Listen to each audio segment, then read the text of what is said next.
Welcome back to another exciting episode of the Film Alchemist podcast, the show where we take the movies we love, break them apart, to find out what gives them their magic.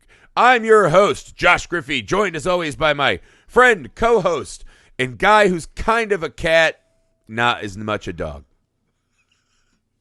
Dom DeLuise. Alex Dandino, sorry. Yeah, the modern day, the modern era's Dom DeLuise. The modern Alex Dom Dandino. DeLuise. This is what happens after evolution, Dom DeLuise. All right, before today's gift to our pal Dandingo, a little business, people. It is official. We are on Patreon. That's right, patreon.com. You can join for as little as $1 a month. It means the world to us that you guys support us. And as you get in, you can meet our community, vote on the movies you want to hear in our Patreon exclusive library. We've got miniseries, commentaries. You can pick your own double feature. So much good stuff. We're constantly working to make our Patreon a little bit more tasty for use. Oh, yeah. A little more tasty and worth your monies for use. So, this is good accent work. Yeah, that's the kind of stuff you can expect over on patreon.com/filmalchemistpod. For those of you who already support us, thank you. For those of you who are about to, thank you as well. Much you obliged. Can go to YouTube, subscribe to our channel, Film Alchemist. You can email us, filmalchemistpod@gmail.com. You can find us on all the social media you're on. Joining us there and sharing our stuff on your social medias, an awesome free way to help the show. Another amazing free way to help the show. Leave those rating and reviews, 5-star, couple sentences, wherever and everywhere you find podcasts. Help us defeat the algorithmic cat R walls that are holding us down. Using little puppets, I guess, to confuse us. Yeah. Seems a little simple, but that's all right. Enough of that business, guys. We're here this month to do some work. We're gonna put on our knee pads and kneel before Dandino. Oh dear God! He's got his little whips out. He's got his bowl of grapes. He's gonna give us the lashes until we give him what he wants. What is this world you've constructed? Good Lord! He shackled us up on the rack and he's giving it a twist, pulling our spinals apart as it pleases him and him alone. This month, the pod delights Dandino. Now you're some kind of like penhead overlord of this What month. is going on? The pod delights Dandino. Our overlord without a safe word has been born this month. I've reached out to his mother, his wife, and myself. We formed a brain trust to discuss movies as gifts to Alex that mean a lot to Alex. Today's movie actually comes from Alex's mother, Donna Dandino, the old double D, right? Her and Dom DeLuise, the quadruple Ds. Our first live commentary guest. Yeah, your mother was our first commentary test subject, and we made her watch Society. That is true. I feel so good you about know that. that your mother loves you very dearly. I do. I love my mom. She told me a movie that meant the world to you when you were a kid, and she even implied it meant a lot to your entire family. Yes. Was An American Tail. True. So today we're doing not An American Tail, but An American Tail Fievel Goes West, because that had more specific meaning to you as a child. Truth. So I'm going to clear out of the way and let you paint a picture of young Dandino in your Italian dwelling, watching this mouse rendition. And what did it do for you specifically? Picture it. Sicily. 19... No, I'm kidding. Picture it. Noblesville, Indiana. No. So American Tail is very important to my family because at least my father's side of the family, like I think my dad is third generation Italian-American immigrant. Like my family came here through Ellis Island. We can trace our roots through there. They actually changed our name. My cousin Garrett's restaurant in Seattle, Dantini's, is our original family name. They changed it to Dandino. You were a Dantini? Dantini. Oh, that's got so much snap to it. Yeah, and they changed it to Dandino at Ellis Island, those hateful bastards. So Dantini. Dantini. And now you're just like, Dandino. Sorry, sounds like Dandino. So Dantini. Dandino. Oh, what a crime against your entire line. I'm actually sad. I kind of wish you were Dentini. Yeah, me too, man. It was a good family name. But anyways, so sorry, something's going on with my mic. Weird. Either way, so American Tail, very important part of like my family history. It's like one of two movies my father will cry, like ugly cry during. Really? Like, my dad Patrick, very stoic gentleman, but that dude will break down to tears because he is very. What's the other movie? Garbage Pail Kids? I don't know. What is the other movie? Whatever the other movie is, it has to do with my dad has a lot, like, he can't watch father-son movies. My dad is very emotional in that regard. Like a Field of Dreams is a Pat Bomb. Probably, yeah. Like, he has a lot of, there's, again, not to get too into it, my dad, I love my grandfather, but my dad and my grandfather got along, but their relationship wasn't as close as I think my dad always wished it was. So, oh damn, we're getting some tea today, some deep shit. So conversely, like my brother and I's relationship with our father is very close. And American Tail is one of those movies when I was born, my dad watched and felt very close to. And when a boy is separated from his son, it's something my dad keys into. However, the big story with Fievel Goes West, an infamous Dandino birthday party. My mother was a month out of the hospital with Polly. We were living in Washington, D.C. Polly Dantini. We were living in Silver Spring, Maryland, which is right outside Washington, D.C. If you've ever been to D.C. during the summer, it's hot and sweaty. It's fucking terrible. It's like 1,000% humidity. I asked for this Fievel Goes West themed birthday party, and my parents were like, "Oh yeah, sure, we'll go to like a park or something like that." So there was this nature park out there, of course, in a fucking swamp because it's, Maryland, and my mom called ahead and she made sure that like the bathrooms were available and that the nature center was open and all that stuff. Like, oh yeah, no problem. What they neglected to add was that, oh yeah, no problem. It'll be open as long as we're here. They did not add the addendum for my mother. So what happened was we showed up for the party, me and 12 of my compadres, I think, maybe 8, I don't know. So it's that and the nature center's closed. So there's no bathrooms for anyone. It's sweaty. Everyone's wearing kerchiefs in theme, of course, because it's Fievel Goes West. And I also Y'all look have like an a ice bunch cream of little howdy doodies. So you got no bathroom. My dad opens the ice cream cake box, and it's just melting through the bottom. Like he's already. And so no bathroom. ice cream cake's melting. The kids are going nuts. It's hot and sweaty. And it's the first time in my life that I can recall. There's this moment, infamous, where my dad throws his handkerchief on the ground and just shouted "fuck" in front of all these little kids.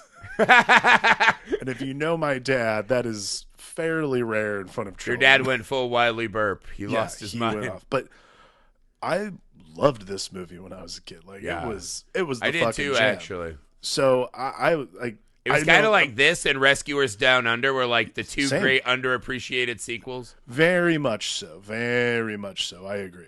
Yeah. But yeah, Fievel Goes West is just it was like an ultimate kid movie because it does like kind of put you in this driver's seat of like, oh, I could also one day fight in the Old West, even though it was like the 90s and there's no way there's any Old West left other than like parts of Texas, I guess. Now there are just olds in the West. They've taken over. They've made their settlements. That's where they go. It's over for us. I was just struck by, I kind of miss this movie, right? It feels like now we have Disney, Minions, and dog shit, right? Like that one with like the Arctic Fox delivery service. It's like one of the worst movies I ever sat through. I miss where there used to be these kind of grittier animated movies, because this movie was, for me as a kid, I think you said it right, it was kind of this ultimate fantasy, and I never even gave a shit about the cowboy thing, but I think this movie beautifully captures that idea. Today, watching it as an adult, I'm like, this movie's equally impactful as me. There's like a really hefty death of the American dream dose in this that I had completely fucking forgotten. Probably 'cause the last time I saw this movie, I was like 9 years old, right? Right. So I got to watch it with my kids today, and we really cherish that experience. But right off the bat, man, the title starting, you're like, Spielberg producing, Jimmy Stewart. Yep. You've got James Horner doing the music. So you just have this like, Yep. Breadth of talent. And it's all in this it's all animated but film. play off Aaron Copland too. So it's this like great American West overtures the entire time. It's like James Horner directing Aaron Copland. It's fucking beautiful. So you come in and already there's all this talent, and there's Yeah. The opening is kind of this ultimate kid fantasy thing you're talking about, right? And I thought it was just so the energy and the vibrance of that moment, right? Of him kind of doing the Cowboys, Wild West. Like when we were kids, we never fucking played Cowboys and Indians. That shit was already lame by the time we were kids. We were like Ninja Turtles and Foot Clan, Yeah, we were right? doing a lot of Ninja Turtles. We were doing cool shit, keep your fucking old pappy crap back in the covered Wagoneer where it belongs. Right, But yeah. the moment where he's going through this fantasy, right? And he's fighting alongside this Wiley Burp, this fucking, comic book sheriff is Billy the Kid, right? And then you start hearing his mother's voice. And the fantasy slowly drips away with the water into this, kind of alley sewer region of the Bronx where they live. I thought that moment was so fucking beautiful because that's exactly what I remember feeling like. Same. How immersed you get in these fantasies, and then when you're pulled back into the real. Yeah. But Fievel doesn't lose his shine, man. So right off the bat, I felt this very warm glow from this movie, right? Before we even get to the family stuff, which they really hammered home on this. So walk me through your thoughts as you're diving back into the West. It's like I right. guess this is still the East. I mean, what I like about the opener is like that melting away. I don't know about you, but I was like, oh wow. I remember feeling that mute coming back from the real world when I'm like done playing. Like I'm especially, I don't know, like when I was a kid, I would have like really immersive sessions, just like, oh man, I am totally in this. And then you'd like come in for that dinner was and it before kinda you suck. discovered yourself. And that was before, I had fun adult times. Yeah, no, it's the movie really plays with this, how we want people to see us, right? And so we see it through the eyes of the children first, right?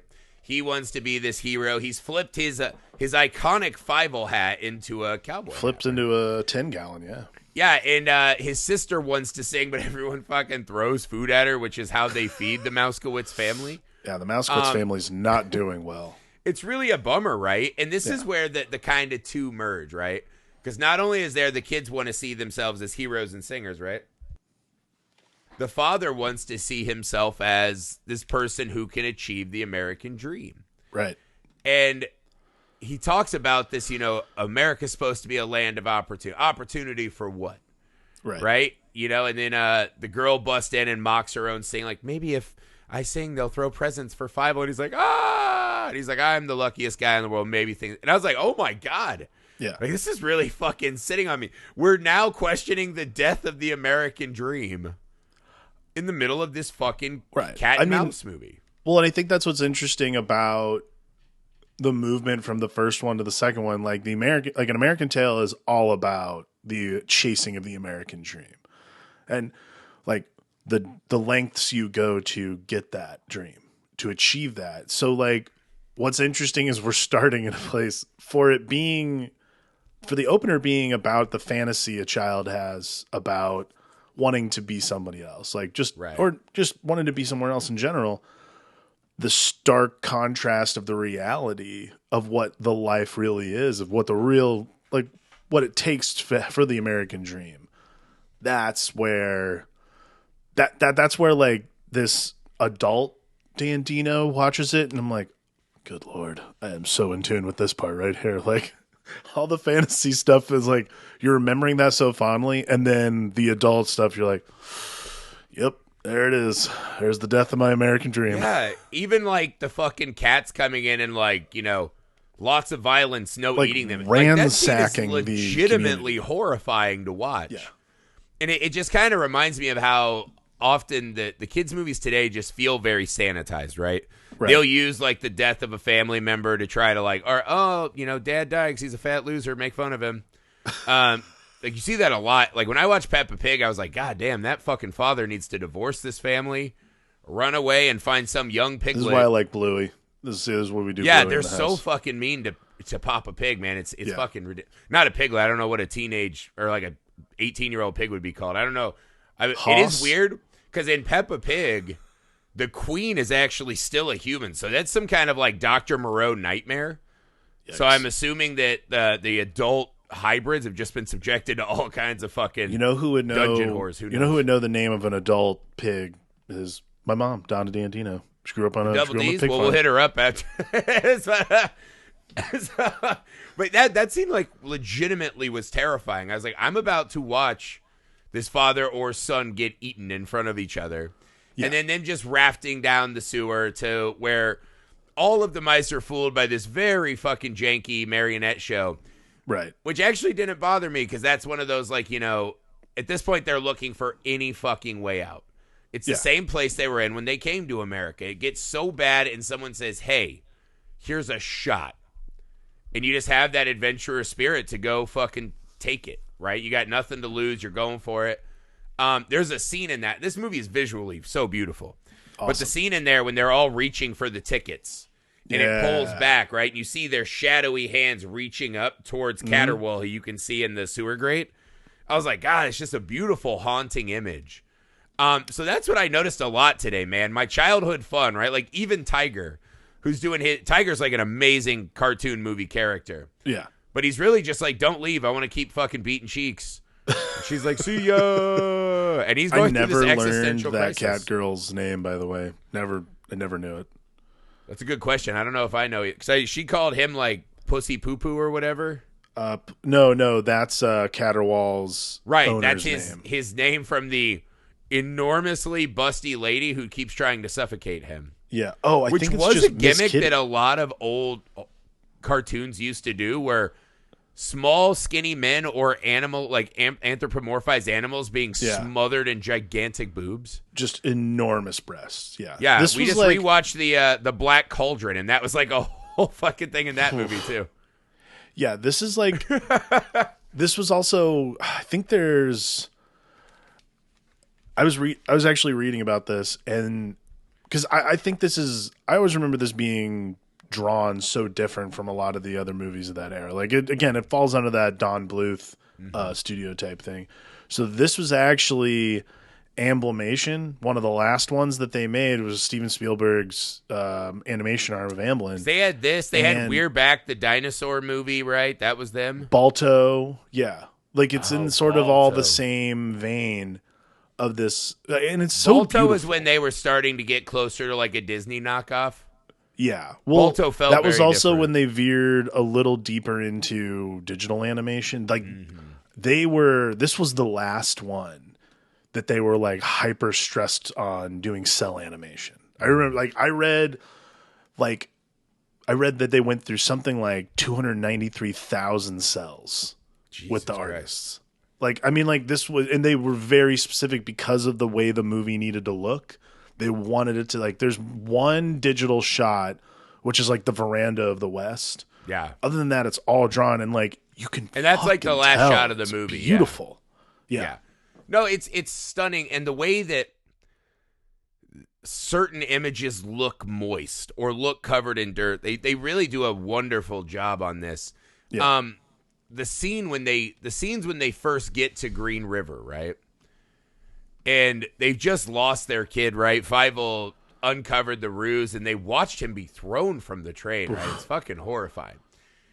And when you watch this family, now this is what we gave up Fievel for. No matter where they go in this land of opportunity, they find nothing but misery. Right. And they must keep finding strength, right? And the cat, raising his arms like he's the fucking Christopher Lee in The Wicker Man, right? Yeah, Before very the sun, much you're like, so. this is really... Join me! Yeah, it's so fucking haunting, man. And John Cleese is great, but... John Cleese is amazing. Neither here nor there, but I like those images, right? Or especially a scene where you see the difference in the cell animation, and where I think it really pays dividends is when he sees or hears the sister singing, right? Yeah. In the scene where she dances with his paw is still such a beautiful and memorable moment to me. It's awesome. Yeah, watching her get gobbled up by the fame monster. There are just moments like that it just looks so beautiful. The stuff in the saloon. It's that little extra texturing. Yeah. And I'm not savvy enough on animation processes to explain why that is. But there's a crunchiness to it that I adore. Well, to me, like, I always point at the Mirage stuff. Like, that's always the one that I'm like, why is this working so well? Because, like, every other movie you see a stupid Mirage bit in, you're like, oh, God, we get it. It's definitely a Mirage.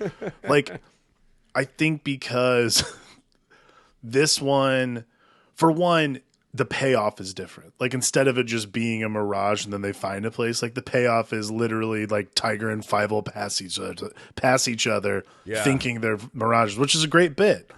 Like, I think because of that and because there's more to it than just a bit with a cacti stabbing you. Yeah. It makes more sense. And it has more legs. My kids were just living and dying in this movie because I watched it with them. And they liked it for the most part, but Tiger was the lifeblood for them. Oh, yeah. Anything where, like, Tiger running from the dogs and then dogfish, like, him pretending to be a fish, him, and his dog, like, they loved anything Tiger. And I could see them start to kind of get a little glassy-eyed, and the rest of them, they're like, wait, what is this? Like, what's happening? And this movie, I forgot, this movie is fucking crispy. Like, this movie's like an hour and 10 minutes long. This fucking thing books. It is 85 and no fatter. There is essentially no second act fat, right? They just go, the mice are being caught in a ruse. Yeah, the mice are being tricked into extorted going for west. labor and will be mouse burgers soon. I guess the act 2 is Fievel falls off the train and then gets to town 10 minutes later. And then they're going to kill every citizen there. I will say, Caterwaull's plan strikes me as one of the dumbest in movie history. It's not great. It's not well thought through. It seems like it'd be better to get all of the mice to keep coming out, and then just slowly, one by one, they start disappearing. And you're like, scorpions and hawks. Like those animals, those mice had never seen a scorpion. Just be like, there's a scourge of demons. Watching it today, I realize that's part of the bit of Caterwaull is the short-sighted plan of like, I just need one meal of sandwich mouse, and I think it's a little fat catty, right? Tricking a little fat people catty with this. You can come out, and there's a shortcut to the American dream. Right. I think's a weird lesson to try to foist onto the Mouskowitzes, but that's neither. Yeah, it's not. Again, that part not as well thought through, but. I will say, I don't know how much the difference is between making fiddles to violins, but I think the Mouskowitzes are about to eat. I think they're about to get that bag and run this Wild West. They'll probably take over that hoochie salon. Yeah, definitely. And it's go time. For me, when I was a kid, this was always the part. And I remember, like, this was one of, like, the 5 VHS tapes we would travel with because I loved this movie. Oh, yeah. The little portable ass TV VCR combos. Yeah. Well, see, we had that, and then my parents. It was like that. It was Fievel Goes West. We're Back, and then all the Star Wars movies. So those were the ones we traveled. Those were the VHSs we always traveled with.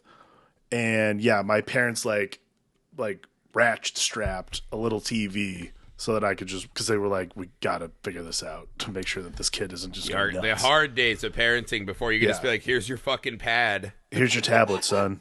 Yeah, so, but like the meat and potatoes for me is always once Wiley Burp shows up and when they start the training, which again happens with 10 minutes left in this movie. It's a great beat, though. Great bits. They skim through. I will say this, listening to just the cement mixer voice of Jimmy Stewart in this, it weighed heavy on me. It pulled me out of the because we had talked about that. It pulled me out of the movie because all I could imagine was what state was he in when he was recording this. Because he doesn't give a bad performance, but it feels labored, right? Like it's just, but he gets to that final scene, right? Yeah. And he's wandering up, and I was just like, holy fuck, like, it was making me cry. My kids are like, why are you crying? I was like, that voice belongs to one of the greatest actors who's ever lived. And I was like, even though it's a fucking dumbass cartoon dog named Wiley Burp, when he starts talking, right, the whole town's about to die because they fucking shot up the water tower. Right. So they got flowers, but they'll all be dead of dehydration. Yeah, it was real. Actually, watching it today, I was like, oh, wow. This is like a real Immortan Joe thing going on. Okay, cool. And so Wiley Burp's like, I better just go die by myself in the desert. But he sits there and he looks, and he gives Fievel his badge. He gets his real life fucking dream badge. And I'm all teared up already. Yeah. Because that storyline will work on me no matter what. And he has a couple lines in there, right? He goes, maybe a real hero is the last one to hear about it. And then he starts in on this, like, I don't know what's out there. You know, one man's sun sets, another man's dawn. And I'm like, no, don't say it. And I'm weeping up, and he just goes, you know, I think you'll find that one day you're the hero you're looking for. After he does this whole speech about how he's going to wander off. And I was fucking bawling. And it's also, and it's because it's Jimmy Stewart giving the speech. And like, you know it's his last movie. You can hear it in his voice. Yeah. I mean, he's like, and again, even though, he is like, it's like Jimmy Stewart getting run over by like 10 Vespas and like he goes on the last leg. It still is Jimmy fucking Stewart. There's still a couple beats where like you can hear that little twinkle. Yeah. That made him so magical. The one that I always point to is so they're in the middle of the big battle with the cats and Miss Kitty's about to get tossed by that fucking weirdo spider, which I don't know what that character is, but was that actually, that was the John Lovitz character, right? Was it really? I think that's the one John Lovitz voiced, yeah. Yes, you're right. T.R. Chula. Tarantula. Right. They have some really on the nose word plays. But when Tiger goes ape shit and goes like full dog, and he does have this great like Jimmy Stewart, he goes, well, I never taught him that. And you're like, oh, it is. It's him. He's there. He's there. It reminded me of that moment in Hook, right? Yeah. Where, like he fucking wipes Robin Williams' face. He's smushing. He's like, there you are. It's the Panda Man, right? Like that's how I felt. Jesus Christ, so on point. Yeah. By the way, another movie that if it wasn't 4 hours long, we should definitely watch on this show. Hook? Yeah. Oh, absolutely. Here's something I found that a big chunk of film Twitter talks shit about Hook, and I would play a home run derby baseball game against any of you. Yeah. Absolutely. That movie fucking ruled. I still remember going to Kmart and getting my coconut sword. They actually made the ding ding and the Captain Hook hand that had 3 hooks you could ratchet up and down. I remember the toys that came out, and the Peter Pan toy was not Robin Williams. Just some dirty dog stuck in. It was like, oh, but let's make him look like.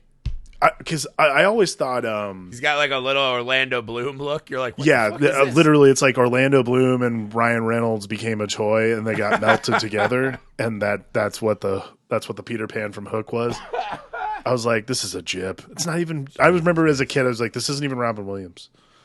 Yeah, but anyways, speaking of magical childhood, man, that should be a commentary. That'd be a good one. That's long, that'd be a good one, but we'd have to really bunker in for it.